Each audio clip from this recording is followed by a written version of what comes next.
What's up, entrepreneurs? You have the solution to a problem, but if the people who need that solution still aren't buying, it's because they don't believe you. So how can you get your ideal customers to believe you, buy what you're offering, and improve their lives? First, everybody has false beliefs wrapped in limiting stories, and the only way to break those false beliefs is by wrapping the truth in a better story. And the way to do that is through story hacking. Story hackers take the most powerful stories from the past, hack the formulas, and apply it to their businesses for profits and impact. I'm Dave Anderson, and my goal is to turn every funnel hacker and every entrepreneur into an expert storyteller using the power of story hacking. That's what this podcast is all about. And remember, guys, your story isn't finished. Hey everybody, how you doing? I hope you're having a great day and welcome to the show. If you've been in business for any time at all, or if you've been an entrepreneur for a while, I'm sure you've heard the phrase, facts tell, stories sell. So why is that? The reason is stories connect on an emotional level and people make decisions and they buy things based on their emotions. Then later, they make logical and rational justifications for why they made that decision. This has been studied very deeply and has been pretty much established. So if you want to communicate with somebody on an emotional level effectively, you need to do it through story. So I want to illustrate that today by telling the story of Phil Knight and Nike. Excuse me.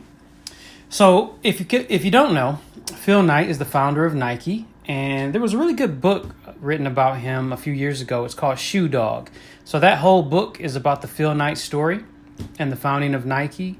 And I'm just going to sum it up for you and tell you about it right now on this podcast. So Phil Knight graduated from business school in 1962.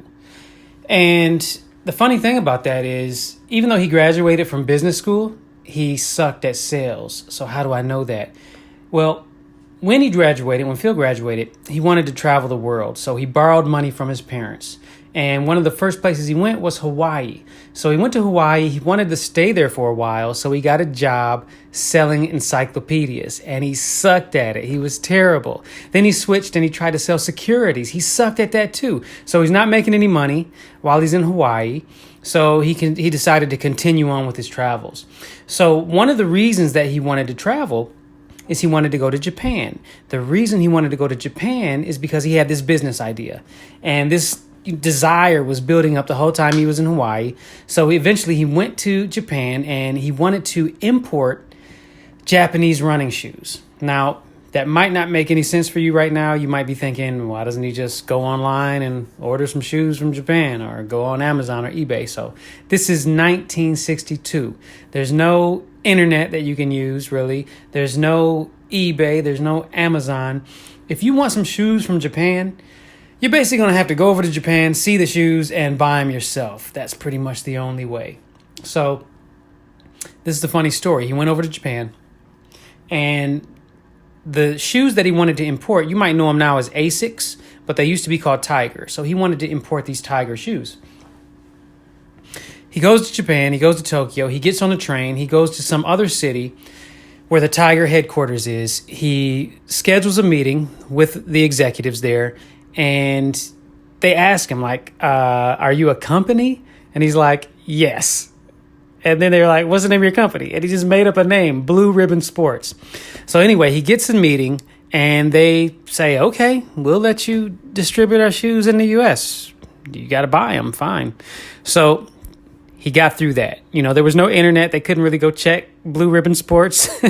So, 1962, you can get away with something like that. So anyway, the good news is, as soon as he got back to the U.S., he actually started the company Blue Ribbon Sports. Anyway, he continues on his travels. He goes to a bunch of different cities. He stops by Athens. He stops by the Temple of Nike. He stands in front of it for hours. It had a big impression on him, and you can probably guess where that's going. So he gets back to the U.S.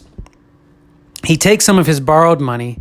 He buys 300 pairs of Tiger shoes, and he starts selling them out of his trunk. Now, the funny thing is, he's actually good at selling these shoes out of his trunk. He didn't like selling encyclopedias or securities, so he sucked at that. But now he's selling something that he loves and that he's passionate about.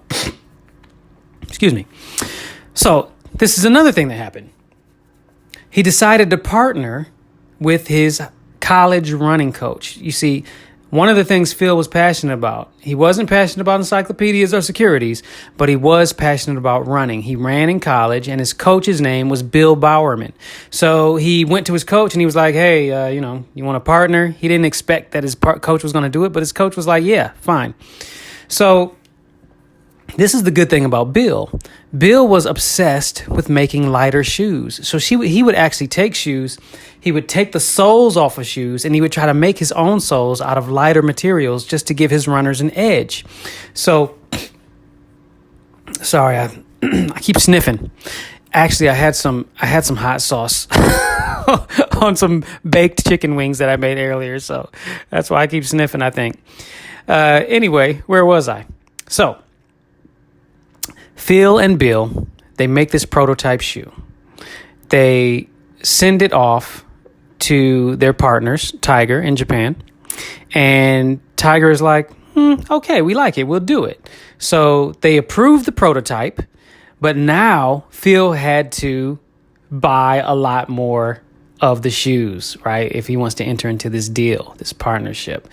So he actually had to take a loan out against his house. He didn't have the money, so he had to take a chance. So he takes a loan out against his house.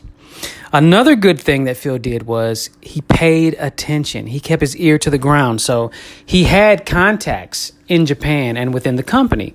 So he finds out that after they do this deal, and Phil is supposed to be the sole distributor in the U.S., they're going around shopping for different distributors, and Phil found out about it. So they're trying to get somebody who, will pay more for the shoes or that they can make a better profit from.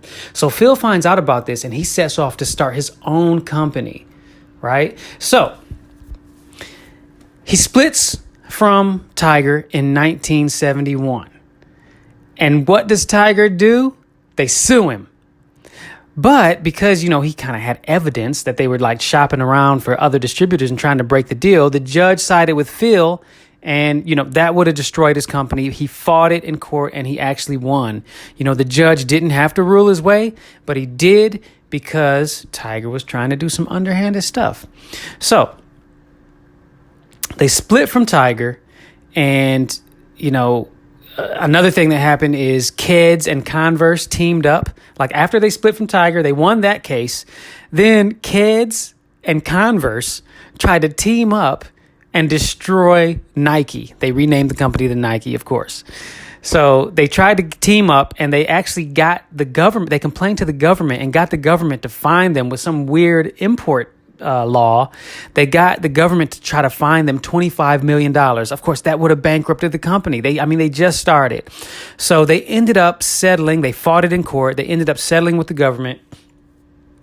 They actually could have fought it more, but they ended up settling with the government because, they didn't want to really have the government on their bad side, I guess. So they settled for, a fraction of that money. And now today, a company that started out of the trunk of Phil Knight's car is now worth $85 billion. Okay? So that's the story of Nike. And, just to tell you a little bit about the name, Phil Knight was really impressed by the Temple of Nike.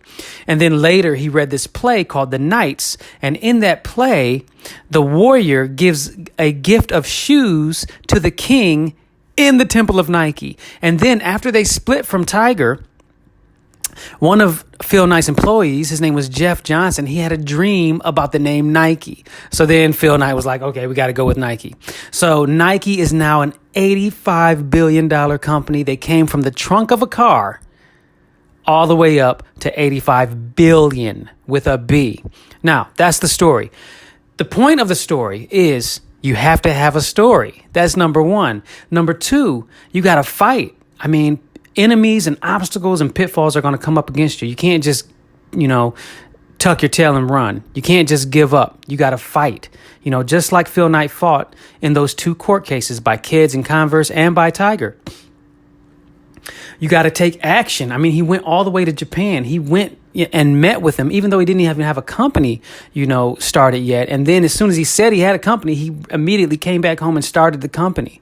So you got to try your best. I mean, you got to try hard. This was no easy thing. He almost lost many times. He took a loan out on his house when he didn't have the money. You got to take risk.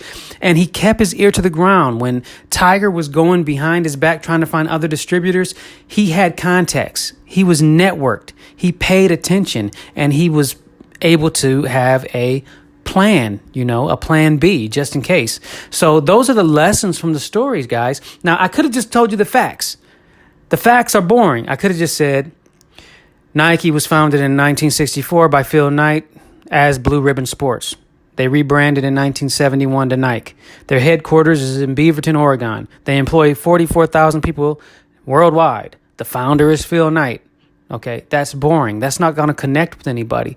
But when you see the character of Phil Knight, you see his highs and his lows, you see how he tried and he failed, you can relate to him more, and then you can actually get the truth, the lessons that are encapsulated in the story. So that's the point of Facts Tell, Stories Sell, guys. You want to make sure that you have whatever truth you're trying to convey, you want to be able to wrap it in a story and relate it to the person that you're talking to. So have a story, guys. Fight for your dreams. Don't give up when obstacles come up against you. People will care about you and follow your story if you keep moving forward along the path. If you just give up and start over, every time an obstacle comes your way, you give up and you start something else, nobody's going to want to follow your story. Nobody's going to, take interest in what you're doing, because they want to see that you can do it so that they can see they can do it. They want to see that you didn't give up so they can know, hey, if I don't give up, maybe I can have the success that I'm dreaming of. I'm not taking action right now. Maybe if I take action like Phil Knight did, he actually went all the way to Japan and sold shoes out of the trunk of his car. I'm not doing anything, that desperate or trying that hard. He tried a lot harder than me. So maybe I need to try harder. I need to take risk. If I don't have the money, if I know that if I believe in what I'm doing, if I believe that I have the solution to the problem as an entrepreneur, I can solve the problem of my ideal customers, then I got to take the risk. He took a loan out. Pay attention to what's going on around you. Make friends and influence people. Make sure you're networked. Make sure you're on people's good side, and you're helped by helping people, by helping people and having actual goodwill. If something's coming up against you, people will warn you. People will want what's in your best interest. So those are the lessons, guys. I hope that helped. And just remember, facts tell, stories sell, and your story is not finished. Take care.